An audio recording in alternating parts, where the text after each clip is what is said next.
All right, Maura's in the house, Pam's in the house. Welcome to everybody who's here. So some people I know and some people we don't know. So that's great news. Yes, welcome everybody. For those of you who don't know us, I'm Tracy Barrett. Linda Russis is the other one. Hey, I'm Linda Russis. Nice to virtually see everybody. And we are really fortunate to have Mr. Bob Levey, former Washington Post columnist, with us tonight. Thanks so much for joining us. Yes, so actually just last night, and Bob, I'll ask you because I'm sure you have lots of insight into this, but it has nothing to do with your talk, so we'll just chat for a couple minutes. Last night I watched the movie Breach, which was in regard to Bob Hansen, the CIA analyst who was giving lots and lots of information over to the Russians. Bob, were you still at the Post when all that was happening? I believe I was, but I had nothing to do with that story or with him. No. Well, do you remember what it was like in the, I mean, not only just being in news, but honestly, just being in Northern Virginia, because it happened right here in Vienna. It was crazy. Something happens in a big newsroom, Lynn, as you know. It's always pretty active and pretty frenetic. And then when a really big story comes along, a big newsroom finds a higher gear. And that happened in the Hansen story. It's happened in hundreds of others. It doesn't mean that anything is calm the rest of the time. And there are more days, of course, when dog bites man than there are days when man bites dog.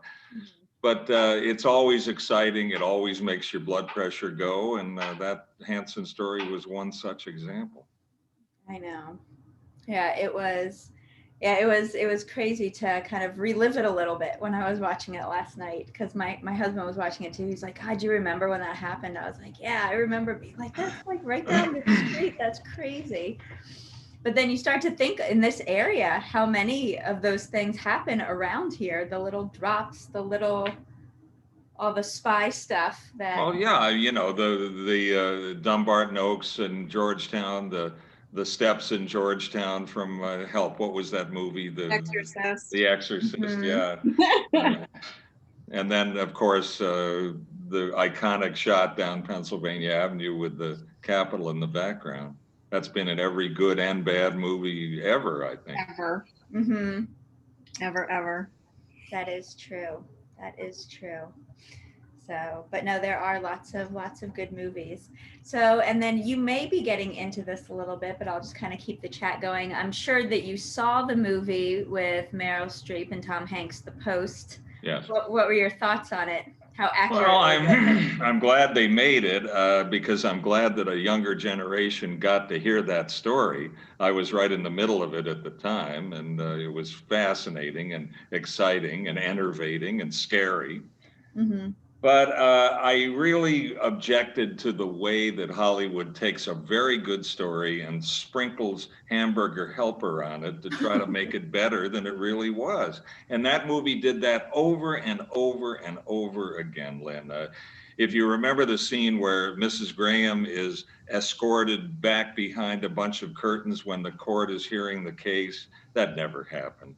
Yeah. You remember the story, the scene where Bradlee sent a copy boy up to New York to spy on the New York Times? That never happened. If you want a real nerd eye view of that film, this one got all the old posties crazy.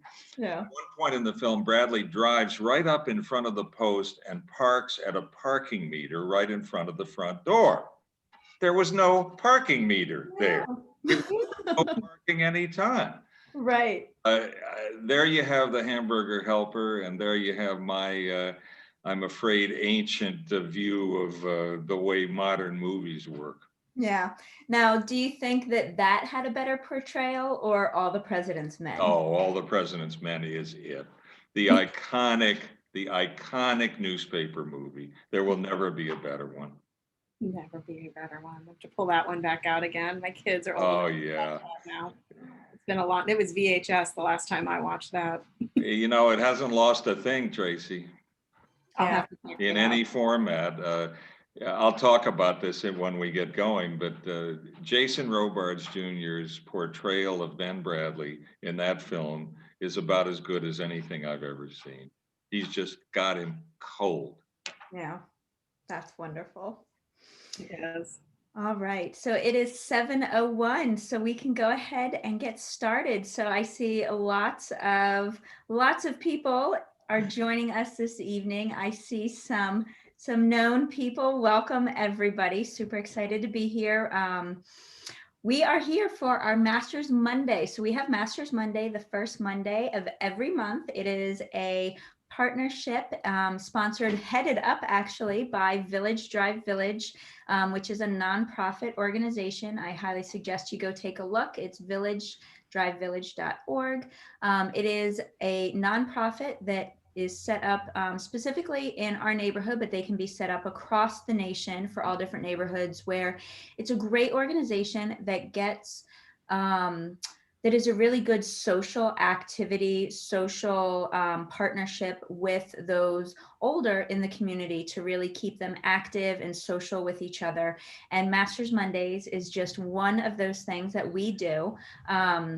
And then my name is Lynn Naroussis, and this is Tracy Barrett. We are not only on the board of Village Drive Village, but we are also real estate agents with the Focus on Nova real estate team. So we are very excited to be able to partner with Village Drive Village to bring you these talks. And Tracy, I will pass it over to you to introduce our guest and our webinar host this evening. Absolutely. Thank you so much, Lynn, for all of that. I am so excited to introduce to you all Bob Levey, who is a prize-winning journalist who has covered the Washington Post since the Johnson administration. For 23 years, he wrote a daily column, Bob Levey's Washington, for the Washington Post. The column looked at all aspects of life in the nation's capital. It won major awards from the Society of Professional Journalists and the Washington Journalism Review. Currently, he writes a monthly column for the Senior Beacon newspaper. We are thrilled to have you here tonight, and I just want to do a couple more business things before we go. Folks, if you have questions, you can interact. We will be monitoring the chat, which if you are on a standard laptop, you can see that at the bottom of your screen, so I encourage you to open that up. I can open it and have you verbally read it, or I can read it aloud. So we'll tackle that as it goes. So feel free. Bob would like this as interactive as possible. And with no further ado, Lynn and I are going to shut our cameras down and give this stage to Bob. Have at it, Bob.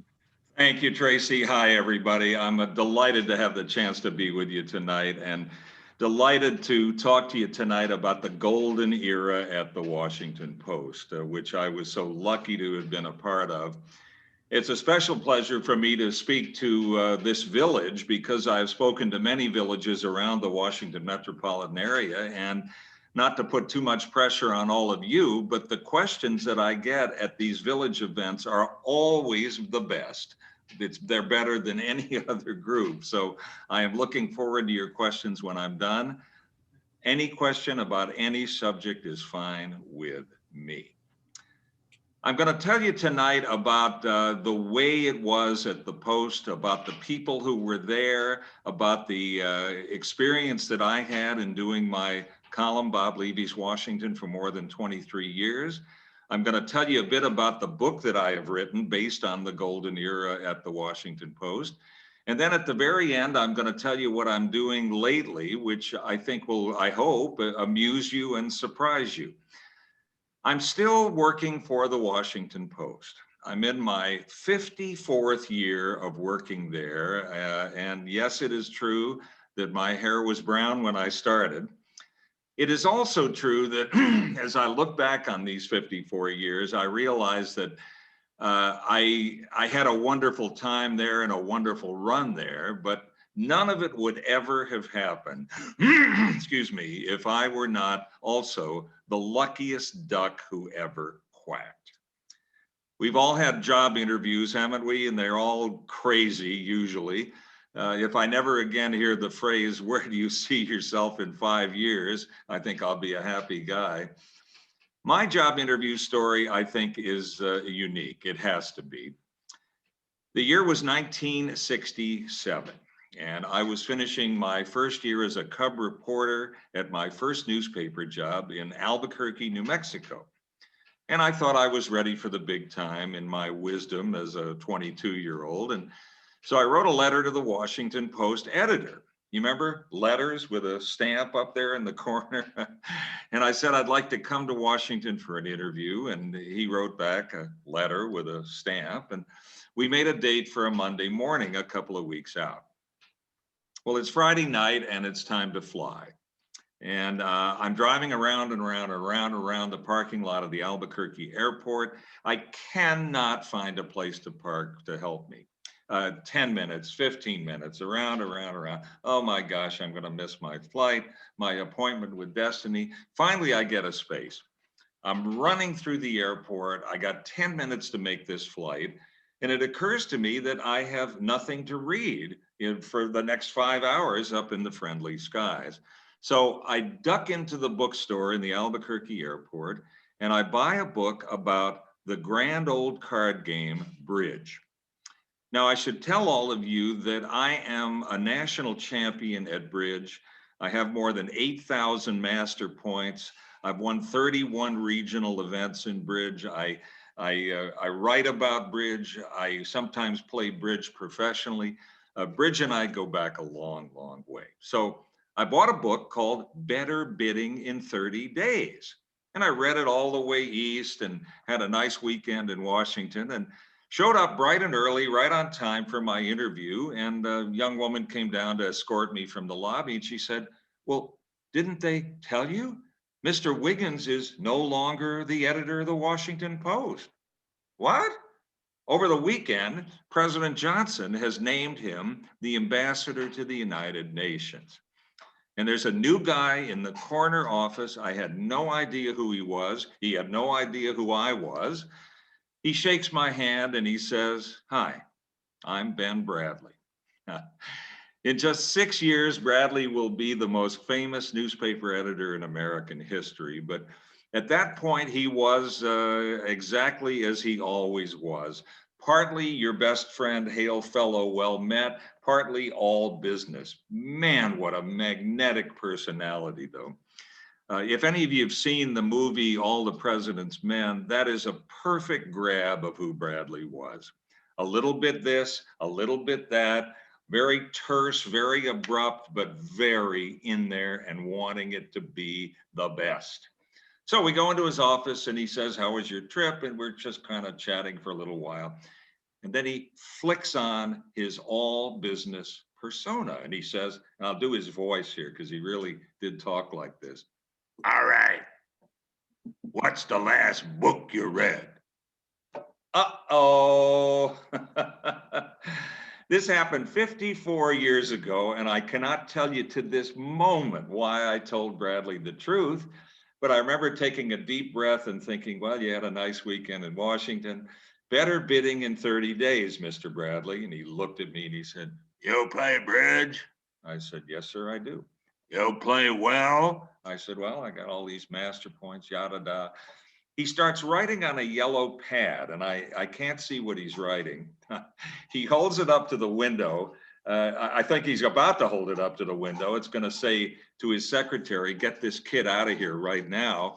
No, he finishes and he frisbees the pad at me, and it hits me in the chest, and I look at the pad. There's a bridge hand written on the pad. And Bradlee says, I am looking at his wife's hand. It's a hand they played last night. Bradlee opened the bidding with one club. And do you believe she bid one diamond with that hand? Well, here with my entire free future in front of me, I too would have bid one diamond with that hand, but I read the room a little better and I said, oh no, sir. Oh no, one heart would be a much, much better bid. And then Bradlee goes for 10 minutes reminiscing about how he used to fleece the suckers in the dorm at Harvard in the 10-cent a point bridge game. I think he thought I was Fast Eddie or somebody, which I was not and I am not. But before I left, I had gotten the job. And so I can say accurately that I was the first person ever hired at the Post by the legend himself, Ben Bradlee. little bit later, I sat right between Bob Woodward and Carl Bernstein during Watergate. I had a decades-long personal friendship with the equally legendary publisher, Katharine Graham. And of course, I had my own column, Bob Levey's Washington, which for most of the time I did it, had a readership of more than 1 million people a day. Wow, it's a long way from Albuquerque to that, I'll say that. I do have one regret about my time at the Post, though, and it is this: I am not in the movie. I should be in the movie because I sat right between Bob and Carl throughout the 2.5 years that Watergate was on. And every afternoon at about 5:45, squadrons of editors would come over to our little pod. I'll never understand why the Post didn't move me out from between the two of them. If you'd like one. Sorry? We have a question if you'd like one. I'm sorry for the interruption. Sure, I'll stop. I'll take the question. What's the question? Okay. Mr. Gross? You just have to unmute. Perhaps. I'm sorry, I don't have a question. Oh, I'm sorry. Okay, in that case, we had one question from earlier then, and for that one, it is, are you still doing historic DC scandals? I never did historic tours of DC scandals. That was not me. Not guilty, Your Honor. It must be somebody else. Understood. Okay. Carry on then. All right, I'll carry on. This is why I should be in the movie, even though I sat between Bob and Carl every day, and I was not working on Watergate. And so if I had been in the movie, for sure I would have won Best Supporting Actor. I just know it. Because every day when these editors would come over and lean over us and say, what did Nixon do today? And what did John Mitchell say today? I would turn slightly to my right and say this: would you please go somewhere else? I'm trying to get some work done here. If that's not Best Supporting Actor stuff, I don't know what is. The good news, by the way, is that very soon it will be 50 years since the Watergate break-in. That's next year. So they're talking about a remake of the film, and this might be my shot. Either me or Brad Pitt, I think, playing me. I would settle for that.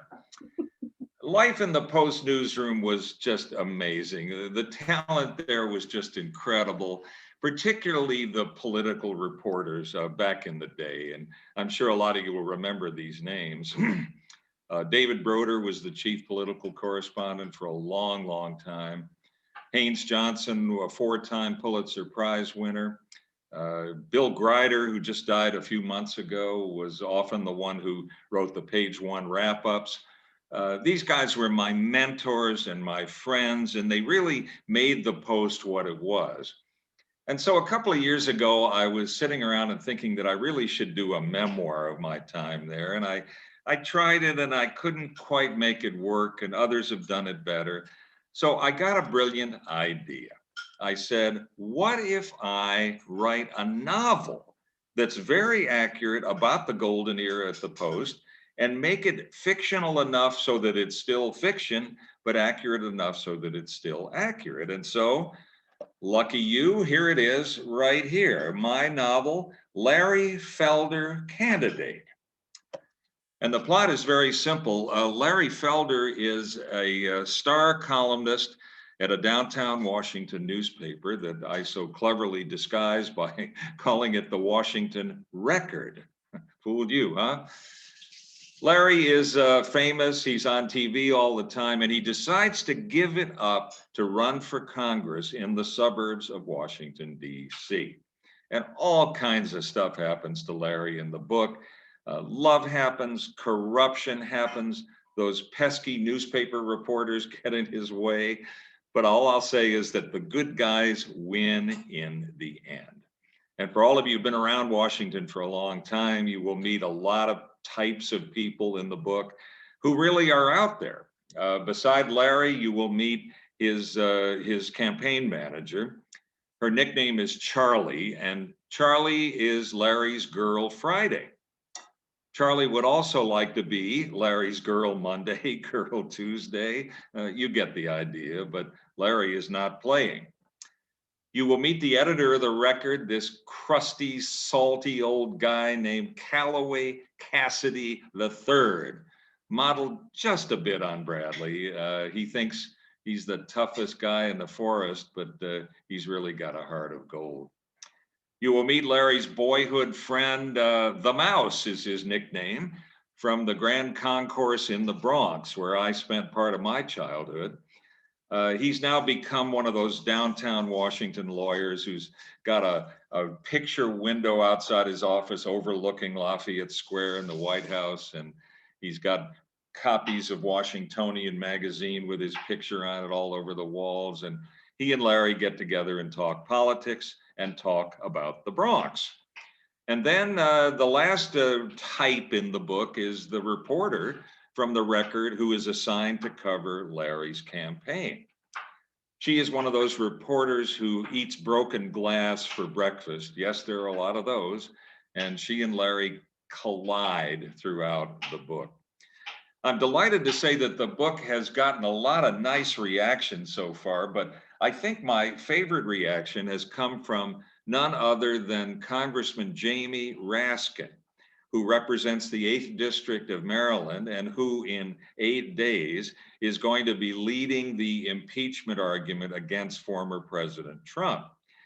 And Jamie Raskin said this about Larry Felder, candidate.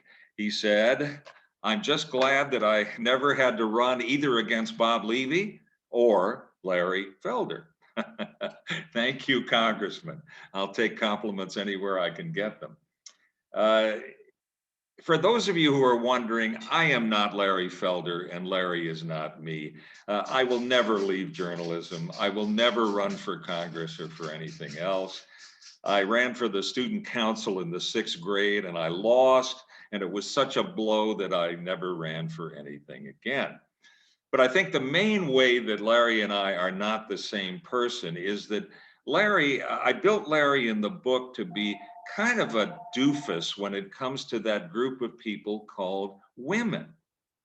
There's a scene early in the book where Larry is working for a small newspaper in Westchester County, New York, and a young woman on the staff leaves him a note and it says, "Why don't you come and visit me on Saturday night and make no plans for Sunday?" And Larry says, "Should I bring a jacket and tie?" And later, when Larry is about to get going with the woman who becomes his wife in the book, she says, "Larry, you make my tummy rumble when you talk like that." And he ever so gallantly offers her a Tums.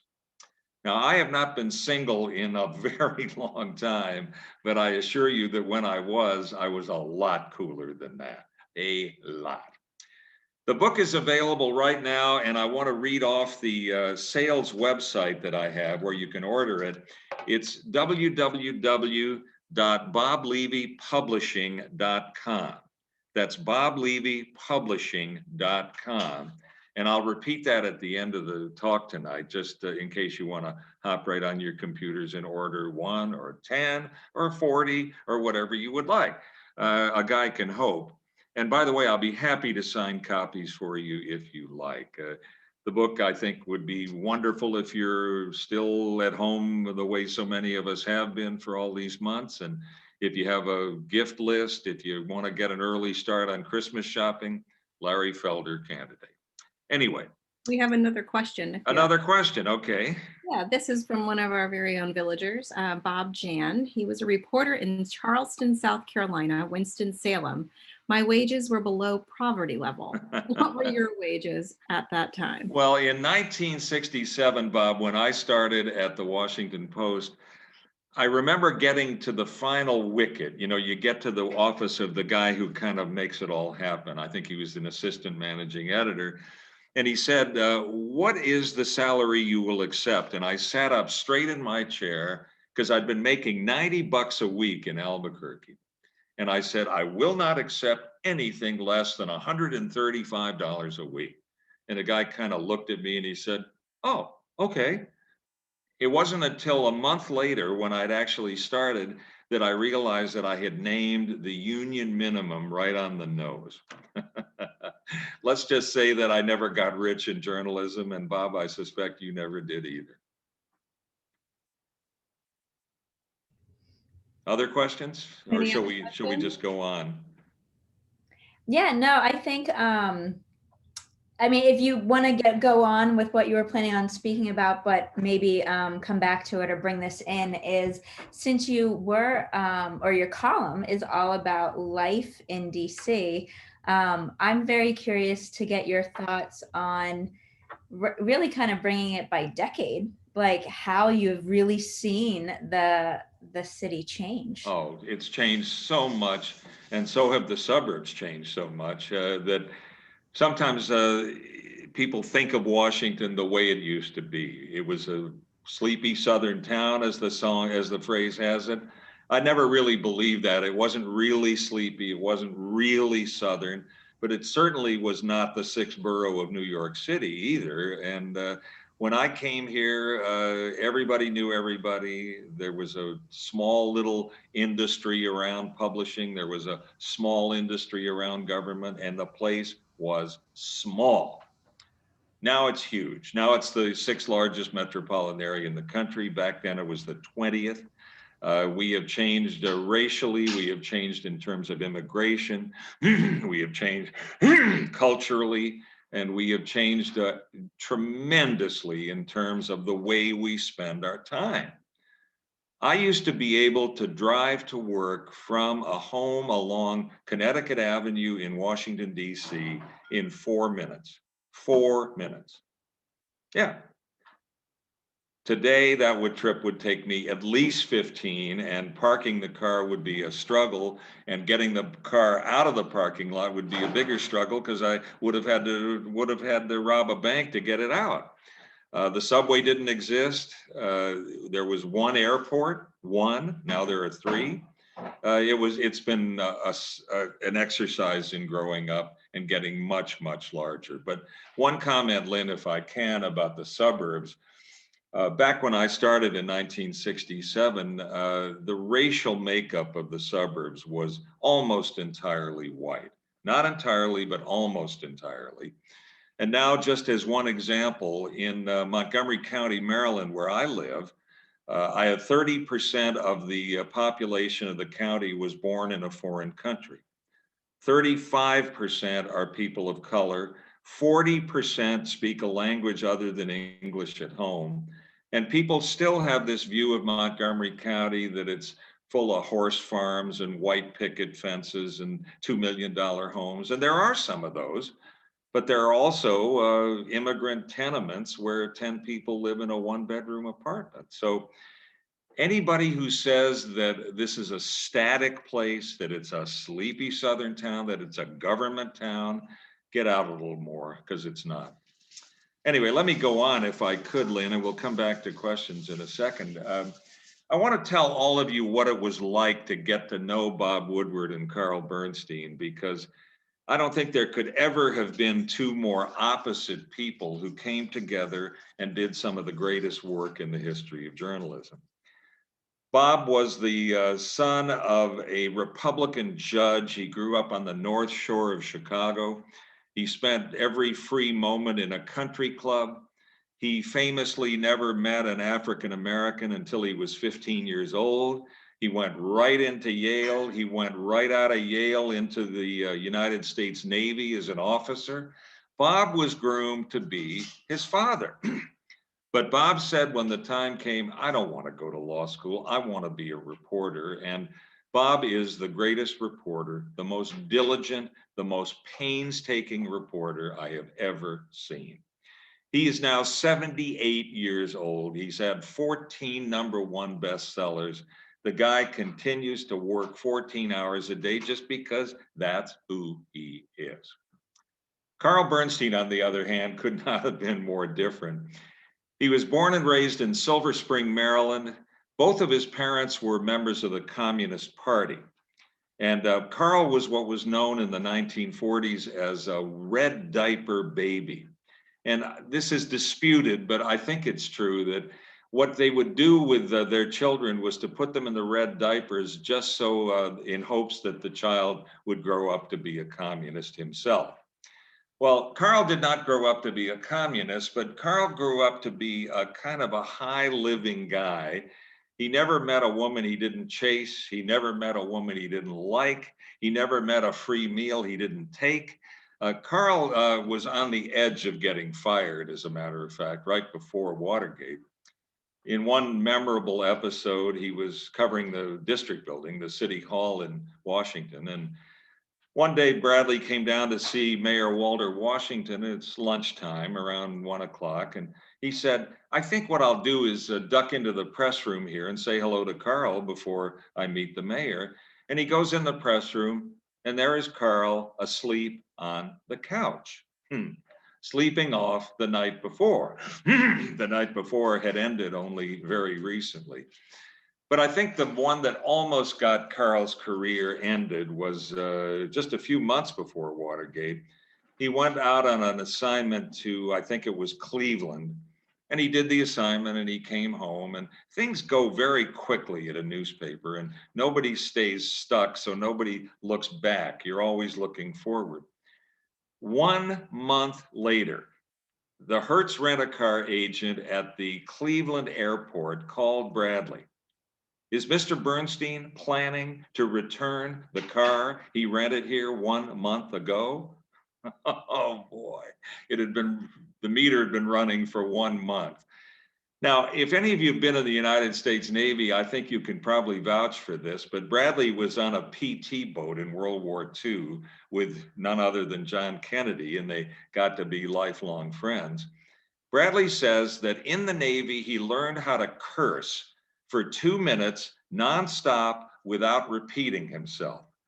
Try it sometime. You'll flame out after about 20 seconds. But I stood there and I listened as Bradlee gave Carl the full 2 minutes. And Carl's career was saved only by some friends of his who interceded with Bradlee. And then bingo, the Watergate break-in.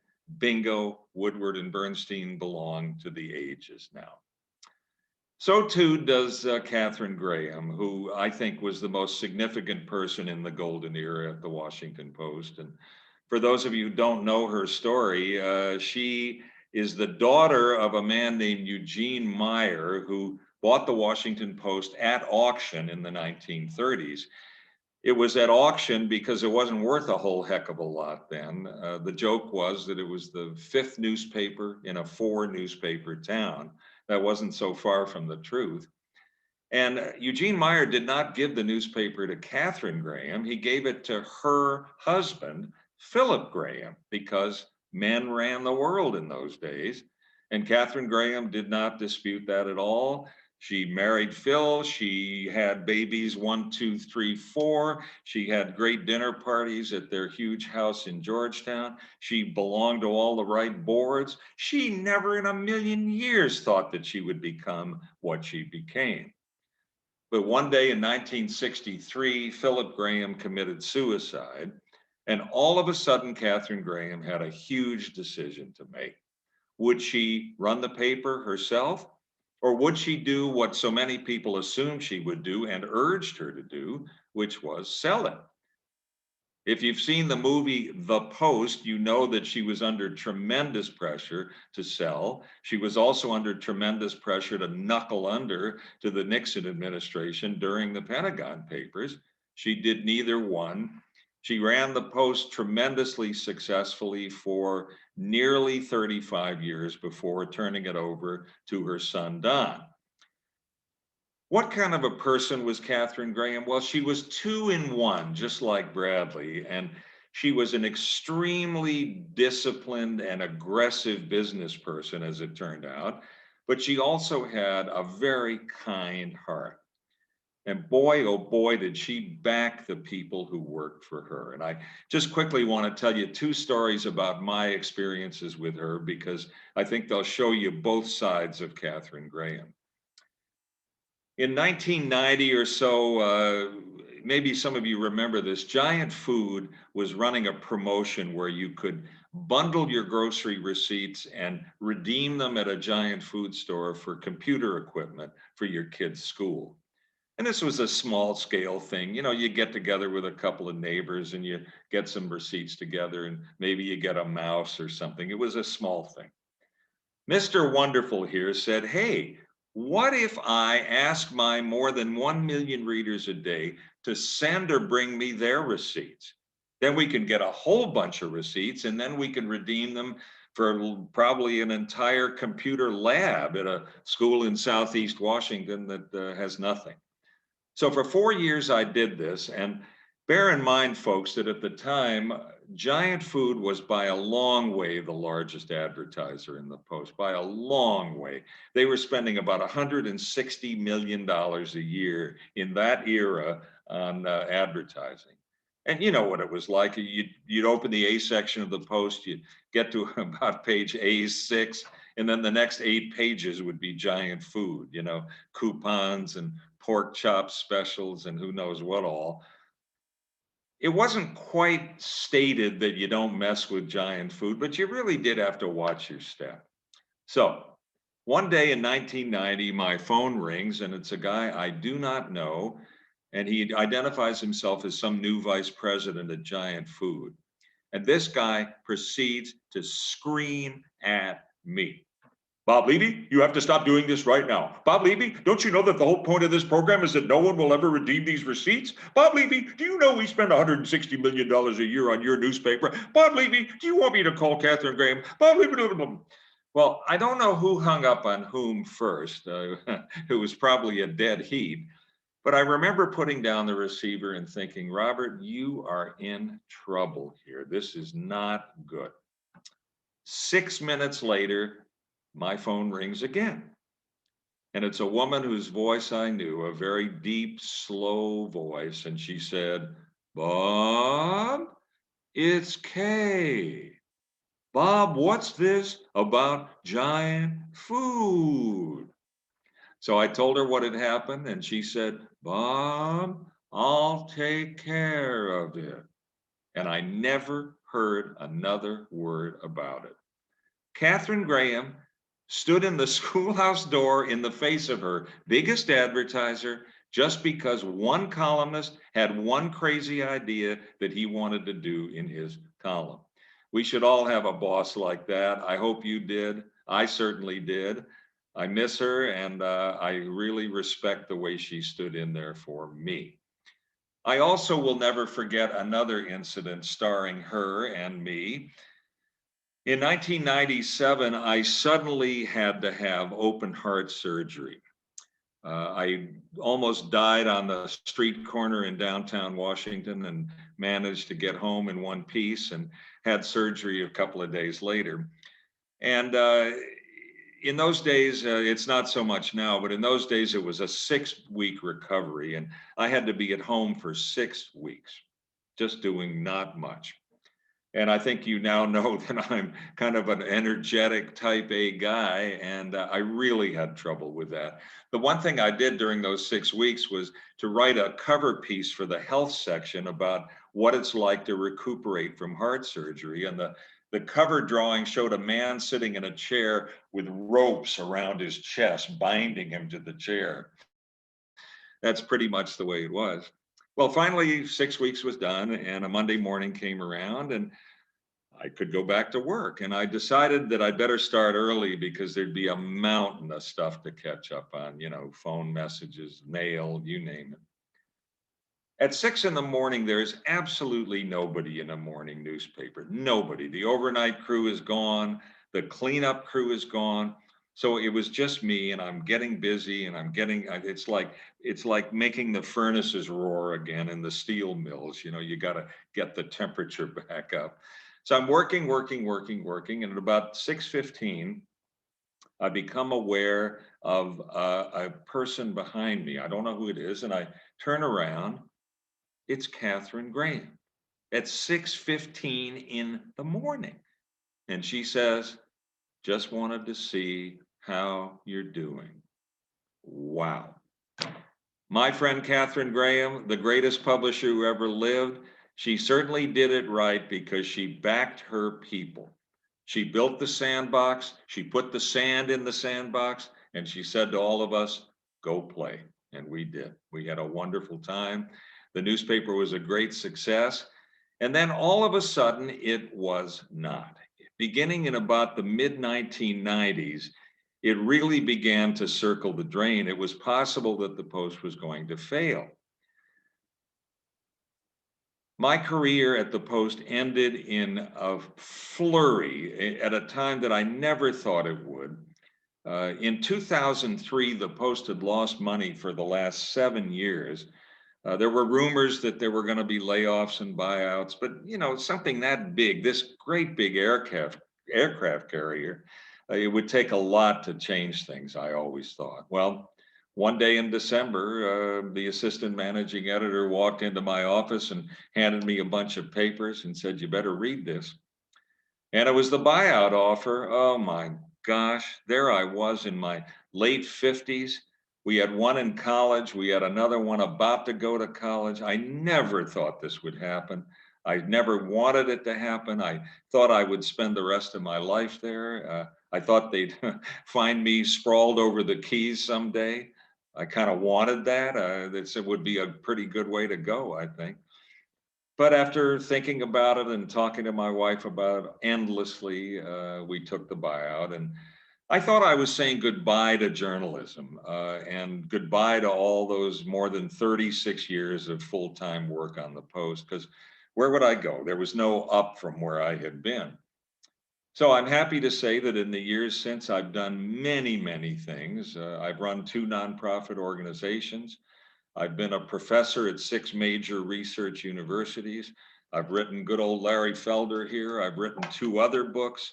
I continue to be active in writing magazine pieces. And here's the kicker.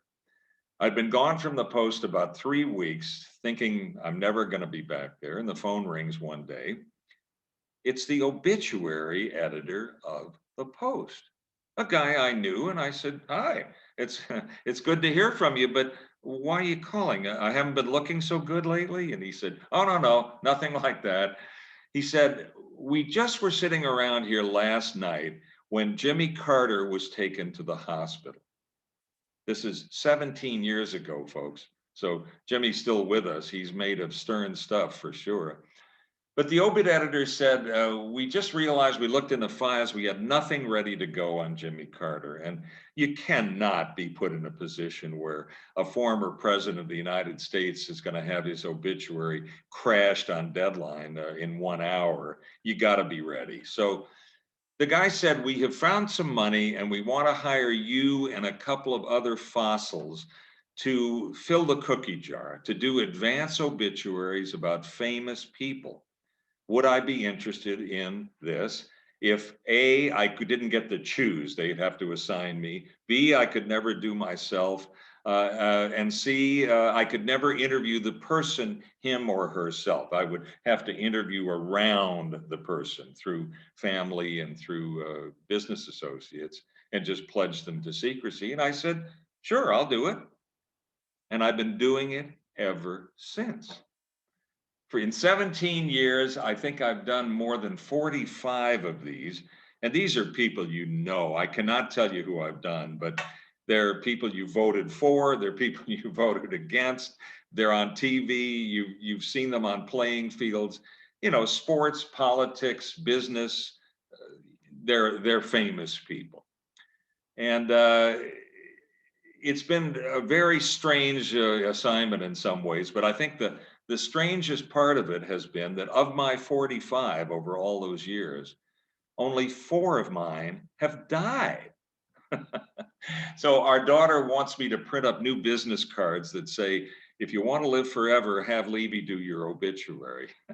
I don't come with guarantees like that, but 4 out of 45, that's quite a bit below average when you consider that the threshold is age 70. So I just got to tell you one more story about obituaries, and then I want to double back and tell you another story that was probably my most embarrassing moment at the Post. Obituaries are often the last word on somebody. It's often the last time anybody will appear in print. So it's really a good idea not to have the person know you're doing it, because many people will try to massage what you write. They want to make themselves look better. So what I would do always is try to build a composite picture of the person as valid and as folksy and as anecdotal and as human as I could make it. And if you ever think that the Washington Post is a reporter's newspaper, and I've heard that all my life, I can tell you that it's an editor's newspaper, and here's why. One of mine who died was a congressman named Bob Michael, and maybe some of you remember him. He was a congressman from Peoria, Illinois, who rose all the way up to be the House Minority Leader right before Newt Gingrich. And Bob was the sweetest man. He in some ways, he was the perfect American. Grew up in Peoria, went off, fought in World War II, 2 Purple Hearts, came home, married his best girl, worked for the local congressman, became the local congressman. I had him as a guest on my radio shows several times, and he was just a great guest and friendly, funny. And Bob Michael had a terrific bass baritone singing voice. And one day when he was the House Minority Leader, there he was in the well of the House of Representatives. And if you've ever watched the State of the Union on television, the House chamber looks pretty big. It's really very small. You can easily see from the floor who's up there in the galleries. And Michael's doing his thing, and into the galleries walks none other than Bob Hope. So Bob Michael stops the business of the free world and stands there in the well of the House, aims up and sings, "Thanks for the memories," to Bob Hope. Wow, great stuff. You'd have to be dead and buried yourself not to put that in Bob Michael's obituary. So I did, and they took it out. The editors took it out. They said, we got to be serious about this man who ran the Republican Party in this legislation and that bill. And it is not true that I murdered my editor that day, but it is true that for the first time, I gave it some serious thought. I think it would have been justifiable homicide. Now, let me go back and tell you the story of my most embarrassing moment during the golden era at the Washington Post, because I am still trying to figure out if it went the way I think it went.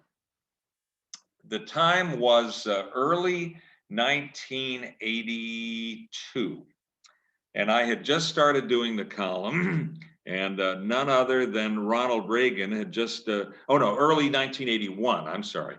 And Ronald Reagan had just taken over as president of the United States. And in my first year in the column, I decided that I wanted to help send a glee club from Eastern High School to some festival in Florida, but they had no money. So I asked readers to support this glee club. And one day I'm down in the mail room and getting the mail, and I'm flipping through the mail, and whoops, there's this very fine envelope, and it says up in the upper left-hand corner, the White House. Ooh, I got that sinking feeling that I used to get in the 4th grade when somebody said the principal wants to see you. Did I do this? What did I do wrong? Oh my God. I open up the letter, and inside is a check for $100 for the Eastern High School Glee Club from none other than the President of the United States. And Mr. Suspicious Reporter here, I look at the check and it said Ronald Reagan, Nancy Reagan, the White House, 1600, and all that computer gibberish was across the bottom. And yes, he had signed it, Bank of Beverly Hills. So I wrote about it, of course. I mean, wouldn't you write about it in your column if the president had supported your charity? So I wrote about it, and that column happened to run on a Friday. Well, Friday night, we were about to have our first child, and my wife had insisted that we go to the ballet that night. And I said, fine, whatever you say, dear. And it's Friday night, it's about 7 o'clock, and I'm just getting up. I got one arm in my coat, and I'm reaching for the light switch, and the phone rings. And I look at the phone and I say, I really don't want to answer you, but this might be Hollywood, I better do it. So I answer the phone, and it's a woman with a perfect nasal voice right out of Central Casting. Mr. Levey, please hold for the President of the United States. And I had a split second to decide if this was really going to be Ronald Reagan on the phone or whether it was going to be my buddy Peter out in the newsroom pulling my chain. So I voted Peter. I hung up, I finished getting my coat on, I knocked off the light switch, and in just that time, the phone rang again. And this time it rang like this, a ring, ring, ring, ring, ring, as if to say, you better answer me right now or I'm gonna blow up. Well, I sort of suspected what was coming, and I picked up the phone and, are you ready for the president now, sir? And I said I was.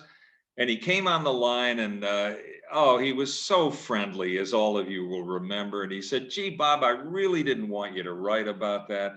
And but I appreciate you doing it just the same. And I said, Mr. President, I'm so grateful to you. And we went back and forth, and he remembered the Glee Club in that little town in Illinois where he grew up. And he remembered some movie that he was in where the Glee Club was in the movie. And the whole time I'm saying, yes, sir, Mr. President, And I'm thinking, Levey, you gutless freak, ask the president whether you banged the phone in his ear. But I never did. I could not summon the courage to do it. I think I may have done that. And if I have done that, I will go to my grave regretting it, because it was a great conversation and it only should have started about 30 seconds earlier. Folks, I'm going to stop right here and ask for your questions now. And please, again, anything whatsoever is fine. If you want me to expand on anything I've said, I will. If you want to head off in a completely new direction, that's fine too. Well, in any case, thank you very much for your attention. We've got 2 questions in the kitty. Okay. The first was, how did your teachers and instructors and professors most influence your professional life choices? I knew at age 8 what I wanted to do with my life, because I grew up in the Bronx mostly, and my mother, bless her crazy heart, would let me ride the New York subways at the age of 8 by myself. Yeah, I'm still here. I would ride the subways, and for any of you who've ever done that, you know that people leave newspapers on the seats, and the Price is Right. And I was entranced by the newspaper columnists of the 1950s in New York City. Dick Young, the sports columnist, Jimmy Cannon, the other sports columnist, Meyer Berger, the columnist in the New York Times. It looked like the greatest job in the world. And I'm afraid that I pointed at it from the age of 8. My teachers were really good at making sure that I practiced as a writer and leached the bad habits out of my writing. I had a teacher in high school who used to stand over me and say, adjectives are for the devil. And he was right, even though he looked a bit like the devil. At least that's what we used to think. And then in college, again, practice. I had many more teachers who worked with me and refined my ability to work within the constricted world of journalism. You know, journalism is not like anything else, really. You're not writing a letter to your grandmother. You're not writing a book. It's got to be packaged well and written attractively, and that takes a lot of practice and a lot of work. And I'm happy to say that I got the opportunities and the right teaching. Our second question is, prior to the Reagan administration, government regulations dictated the ethics of media, ensuring a balanced depiction of issues. What do you think of the partisan media today? Loaded question. Well, let me correct that. Government regulations never said anything about the media, and never have. So I don't know what you mean by that. Media adopted a code of ethics voluntarily, and it was really quite rigorous. And at the Post, it was especially rigorous because leading up to Watergate and particularly after Watergate, we knew we were sitting ducks. We knew that that half the country thought that we had gone after Richard Nixon simply because he was a Republican, and that was not true. Bob Woodward was a Republican, and a number of people who edited the stories every day were Republicans. So it isn't as cynical as you might think it was, but since then, the ethics of journalism look as if they're kind of yesterday's news, if you will. The internet has given us a wide open, rushing river where anybody can write anything at any time. There are very few standards, there are very few ethics, there's very little editing. And so it's really an anomaly these days to find really careful ethical reporting. But let me go on for a second, Tracy, on this, because I want to tell this questioner this.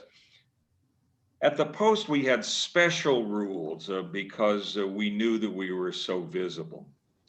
And I lived with these rules for more than 36 years. We could not belong to any political party. And that means that because I lived in Maryland and I still do, I could not vote in primary elections because primary elections in Maryland are partisan. And, you know, really? This is why we fought the British, gang, for the right to vote. But I gave up the right to vote in primary elections as a condition of employment. I could not give money to any cause, any cause. I could not sign any petitions for any reason.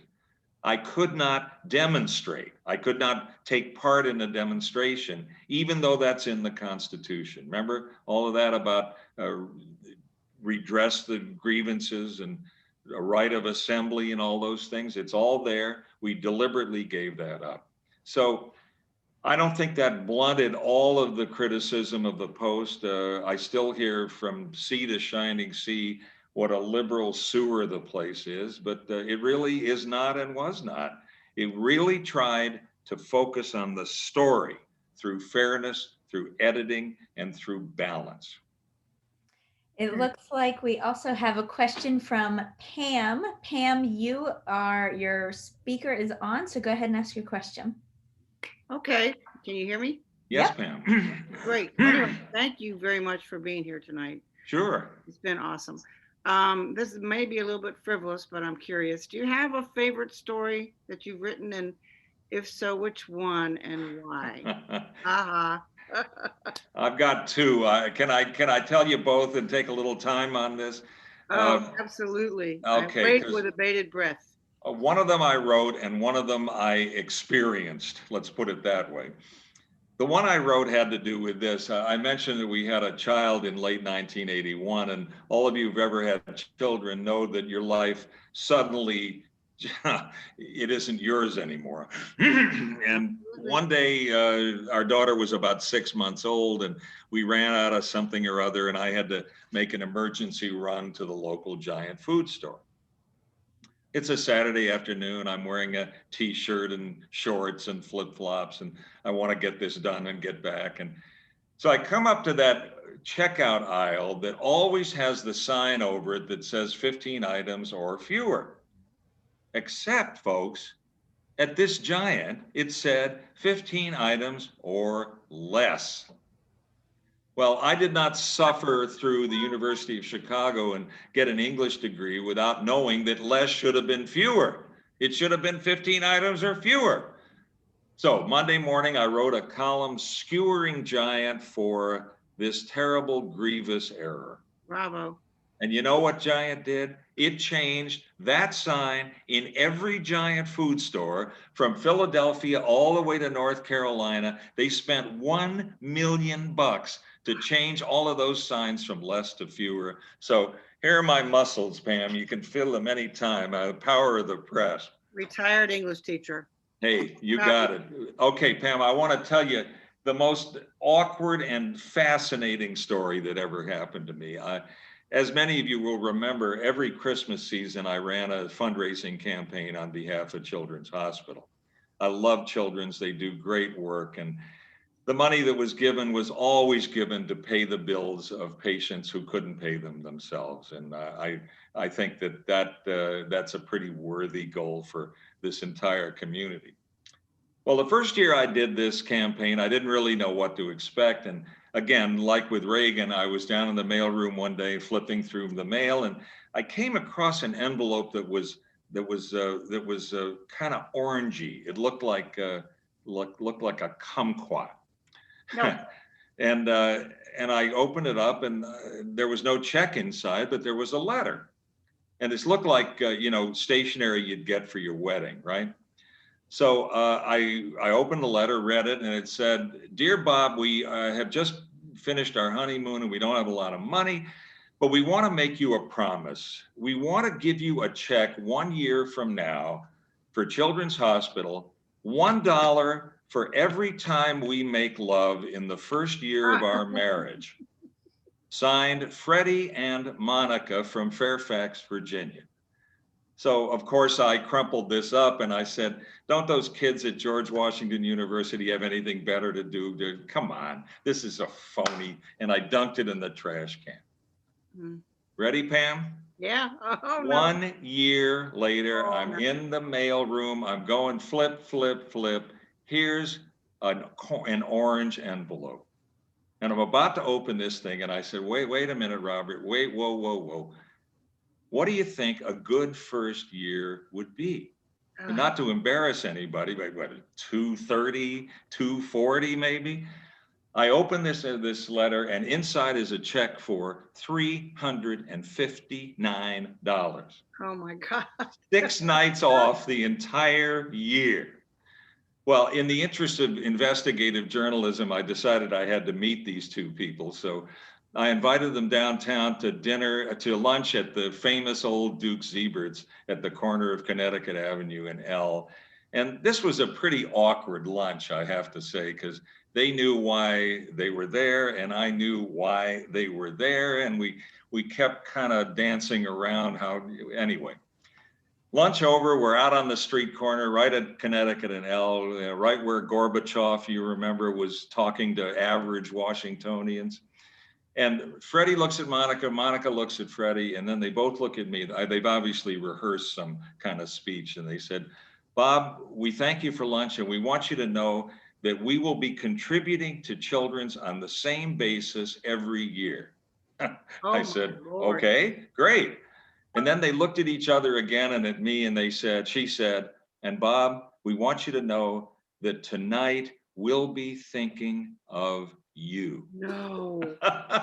No. You know, I've worked my whole life to be one thing, and then all of a sudden I turn into a fantasy object. Oh my gosh. Well, before you ask, Pam, the tally looked like this. From 359, it was 355, 351, 355, 349, Oh my God. 351. And then in the 7th year, it went down to 300. I said, aha, 7th year itch, something. But then it bounced right back up to 350. And this went on for more than 15 years. My Lord. Freddie and Monica never had any children because they were obviously too busy to have children. And they ended up moving away. But, for anybody who thinks that this art of communicating with your readers is simple or is basic, Freddie and Monica give you a little different look at that, I think. Who's got another question? Anything at all? Glad I asked that question. Okay. Yeah, so we have opened it up. So if you have a question, go ahead and just unmute yourself and you can feel free to ask it. Melinda, you're up. No, we'll see. Going once. Melinda, are you there? She may not have a question. She may have just accidentally Okay, unmuted. Rebecca, do you have a question? Oh, no, I just opened up too, but I do have a question.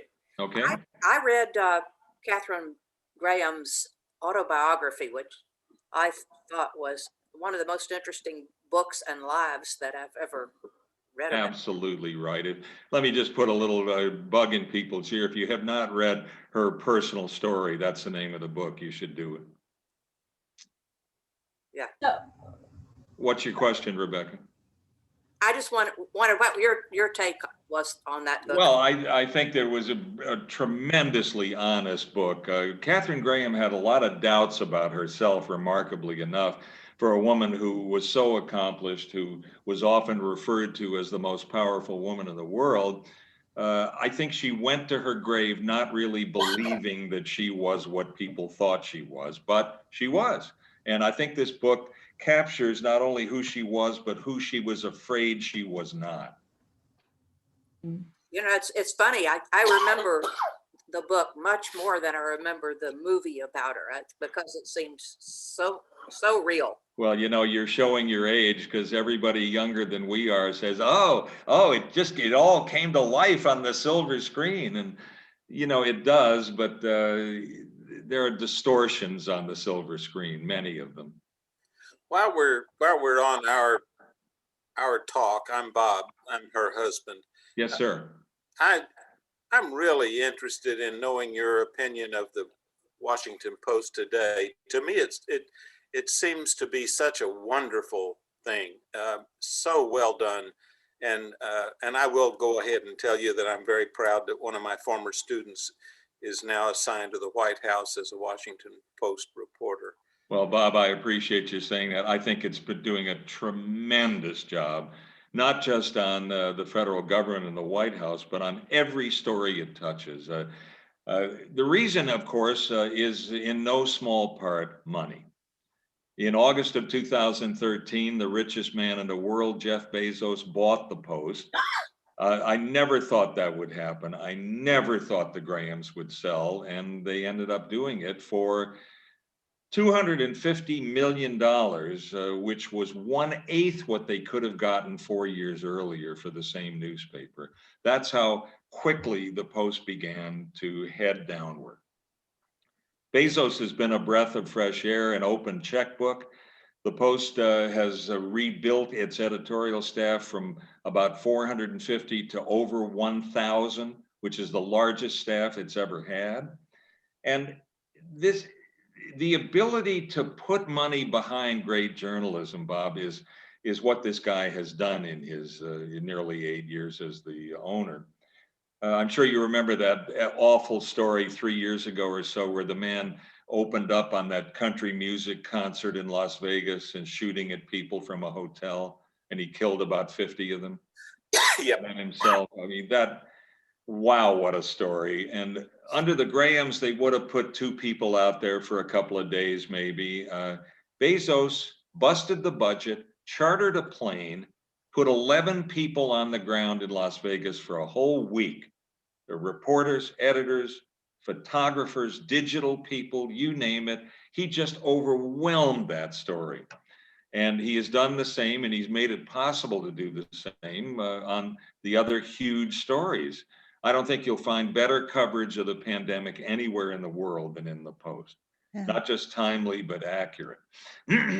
So what does it mean? It means that the Post slowly is beginning to be profitable, even when it was not for the first 7 years that Bezos owned it. This year number 8, there are now 3 million digital-only subscribers. The print circulation continues to go down, but the overall bottom line goes up. And Bezos has just been a terrific owner, not only because he's opened his checkbook, but because he has not treated the editorial page like his personal fiefdom. He never says, I want you to write this editorial because it's what I want, either for me or for my business interests. He's never done that. I think he's the dream owner. Outstanding. Thank you. So I have a quick question for you, Bob. Yes, ma'am. So with, I mean, obviously you've been talking about a lot of the great editors, the great owners, both present and past.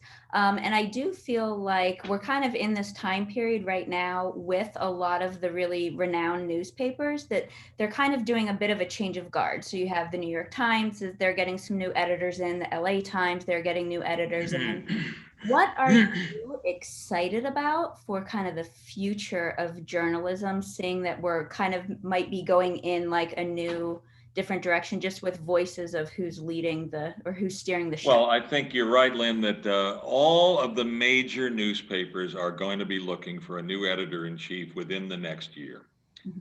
So too are many television networks, so too are many startups. It is a true changing of the guard, as you said. And I do think that the next crop of editors will have ages that begin with a 4 and a 5. None of those editors are due now. They have ages that begin with a 6 and a 7.